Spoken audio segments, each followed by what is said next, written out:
అక్కడి అసెంబ్లీ సెగ్మెంట్లో మారిన రాజకీయ సమీకరణాలతో ఆ మాజీ ఎమ్మెల్యేకి తన పొలిటికల్ ఫ్యూచర్పై తనకే డౌట్లు వస్తున్నాయట. అందుకే ఓటమి తర్వాత నియోజకవర్గానికి ఆయన ముఖం చాటేస్తున్నారన్న టాక్ వినిపిస్తుంది.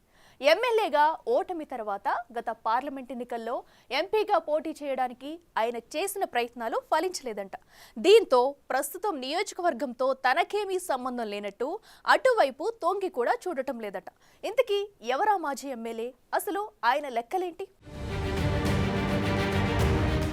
2014 నుంచి వరుసగా 2 సార్లు ఎమ్మెల్యేగా గెలుపొందిన అచ్చంపేట బీఆర్ఎస్ మాజీ ఎమ్మెల్యే గువ్వల బాలరాజు నియోజకవర్గంలో 10 సంవత్సరాలు ఓ వెలుగు వెలిగారు. హ్యాట్రిక్ విజయంపై ధీమాగా కనిపించిన ఆయన గత అసెంబ్లీ ఎన్నికల్లో ఓటమి తప్పలేదు.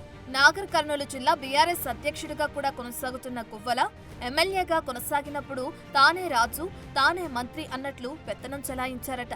అధికార యంత్రాంగాన్ని కనుసన్నల్లో పెట్టుకుని నియోజకవర్గంలో ఓ నియంతల పాలన కొనసాగించారన్న విమర్శలు ఉన్నాయి. 10 ఏళ్ల పాటు తానాడిందే ఆట, పాడిందే పాటగా సాగిన గువ్వల బాలరాజు పెత్తనానికి పులిస్టాప్ పెట్టి కాంగ్రెస్ అభ్యర్థి డాక్టర్ వంశీకృష్ణకు పట్టం కట్టారు అచ్చంపేట నియోజకవర్గ ప్రజలు. ఆ మాజీ ఎమ్మెల్యే అధికారంలో ఉన్నప్పుడు అధికారం శాశ్వతం అన్నట్లు వ్యవహరించిన తీరు, ప్రదర్శించిన దూకుడు, నియంతృత్వ ధోరణి ఆయన ఓటమికి కారణమయ్యాయని, ఈ అచ్చంపేటలో ఆయనకు పొలిటికల్ కెరీర్ లేనట్లేనని లోకల్ గా టాక్ వినిపిస్తుంది. అదలా ఉంటే ఎమ్మెల్యేగా ఓడిన గువ్వల బాలరాజు ఆ తర్వాత వచ్చిన ఎంపీ ఎన్నికల్లో నాగర్ కర్నూలు లోక్సభ టికెట్ దక్కించుకుని చక్రం తిప్పాలని గట్టి ప్రయత్నాలే చేశారట. అయితే గులాబీ బాస్ నిర్ణయంతో గువ్వలకు తీవ్ర నిరాశే మిగిలింది.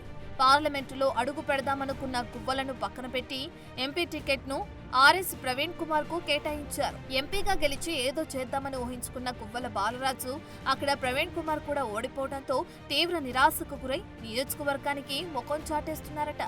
జిల్లా పార్టీ అధ్యక్షుడి బాధ్యతలు కూడా పట్టించుకోకుండా హైదరాబాద్కే పరిమితమయ్యారట.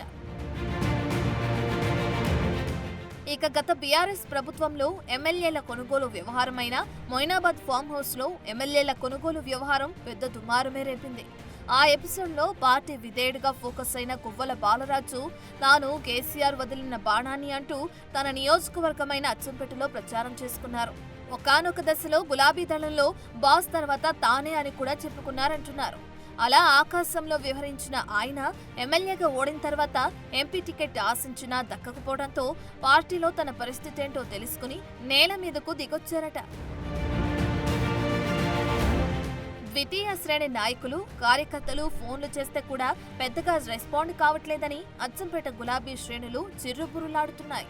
అసెంబ్లీ ఎన్నికల తర్వాత అప్పుడప్పుడు చుట్టపు చూపులా వచ్చిపోతున్న గువ్వల బాలరాజు తీరును చూసి బీఆర్ఎస్ కింది స్థాయి నాయకులు, కార్యకర్తలు అధికార కాంగ్రెస్ లో చేరేందుకు ప్రయత్నాలు చేసుకుంటున్నట్లు తెలుస్తోంది. అధికార పార్టీలో ఉంటే పనులు కావడంతో పాటు లోకల్ బాడీ ఎన్నికల్లో గెలుపు అవకాశాలు మెండుగా ఉంటాయనే భావనతో పలువురు బీఆర్ఎస్ ద్వితీయ శ్రేణి సిట్టింగ్ ఎమ్మెల్యేతో టచ్లోకి వెళ్తున్నట్లు సమాచారం. గువ్వల అధికారంలో ఉన్నప్పుడు వ్యవహరించిన తీరు కారణంగానే అచ్చంపేటలో అడుగు పెట్టలేని దుస్థితి వచ్చిందని అచ్చంపేట నియోజకవర్గంలో జోరుగా చర్చ సాగుతుంది. మరోపక్క నియోజకవర్గంలోనే ముఖం చూపించుకోలేకపోతున్న గువ్వలను ఇంకా జిల్లా పార్టీ అధ్యక్షుడిగా కొనసాగించడంపై గులాబీ శ్రేణులు అసహనం వ్యక్తం చేస్తున్నాయి. స్థానిక సంస్థల ఎన్నికలు బీఆర్ఎస్ కు సవాల్గా మారాయి. పార్టీ కోసం క్షేత్రస్థాయిలో ఫైట్ చేయాల్సిన తరుణంలో బాలరాజు ముఖం చాటేయడంతో క్షేత్రస్థాయి క్యాడర్ ఆయనపై ఆగ్రహం వ్యక్తం చేస్తుంది. మొత్తానికి గువ్వల వారు అలా కానిచ్చేస్తున్నారు ఇప్పుడు.